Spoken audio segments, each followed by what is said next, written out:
Aujourd'hui, je vais parler du jeu des morts, les activités que les femmes jouent dans les festivals, les symboles représentatifs de l'auteur des morts et aussi son histoire. Et enfin, je vais parler pourquoi j'ai choisi ce festival. Alors, j'espère que vous pourrez profiter de la vidéo.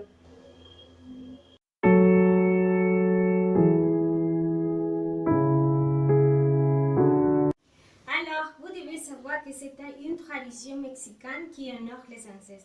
C'est célébré le 2 novembre où de beaucoup de familles rendent hommage à leurs proches. C'est la raison pour laquelle UNESCO a déclaré le jeu des morts comme un patrimoine culturel de l'humanité.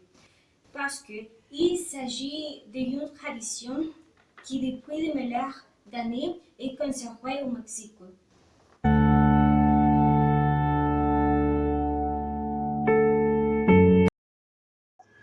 Maintenant, nous savons déjà qu'est-ce que c'est le jeu des morts. Je vais parler de son histoire qui est très intéressante. Les origines de cette fête peuvent revenir aux civilisations maya, aztèques, totonaques.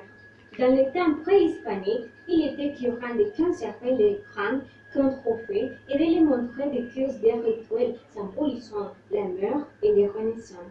Le festival commémorait le 9e mois du calendrier solaire mexicain. De cette raison, les festivités étaient précédées par la Dame de la Mort et les seigneurs de la Terre de la Mort.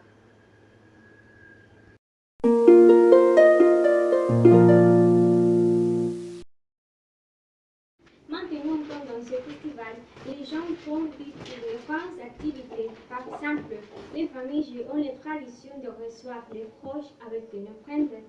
C'est pour cela qu'elles décorent les pierres tombales avec fleurs de cempasúchil et aussi les nourritures préférées. Dans l'après-midi, les familles construisent les hôtels de différents stages. Par exemple, les hôtels à 2 stages représentent le ciel et la terre.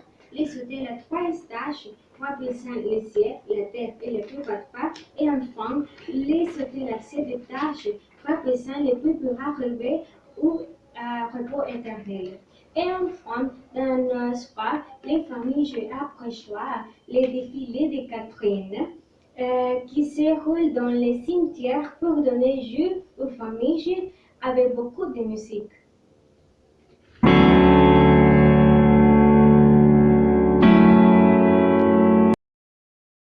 Ici, nous avons un hôtel qui est une partie importante du jeu des morts. Comme vous pouvez voir, il y a beaucoup de symboles représentatifs. Par exemple, le ciel représente la purification, les fins de mort représentent la vanité.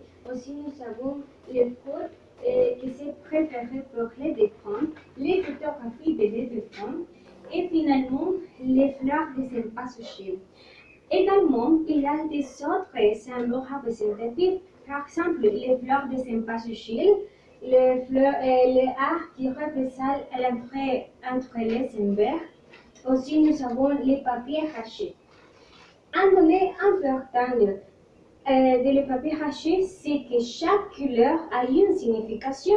Par exemple, comme vous pouvez voir ici, la couleur orange représente le dessous des Aztèques, la couleur violet dans les religions catholiques, le bleu pour les personnes qui sont mortes d'eux, le rouge pour les personnes, pour les femmes qui sont mortes en couche, et le vert pour les jeunes, la jaune pour les personnes âgées, et finalement le blanc pour les enfants.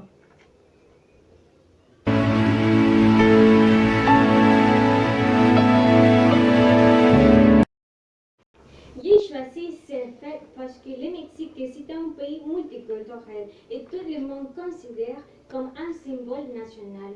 En plus, pendant le festival, vous pouvez profiter beaucoup de choses et aussi vous pouvez découvrir beaucoup de choses. Par exemple, les hôtels des morts et aussi les symboles représentatifs. Eh bien, si tu veux profiter de ce festival, tu peux venir au Mexique et vivre une expérience incroyable. Alors, merci beaucoup pour votre attention et j'espère que vous avez aimé la vidéo. Au revoir, mademoiselle.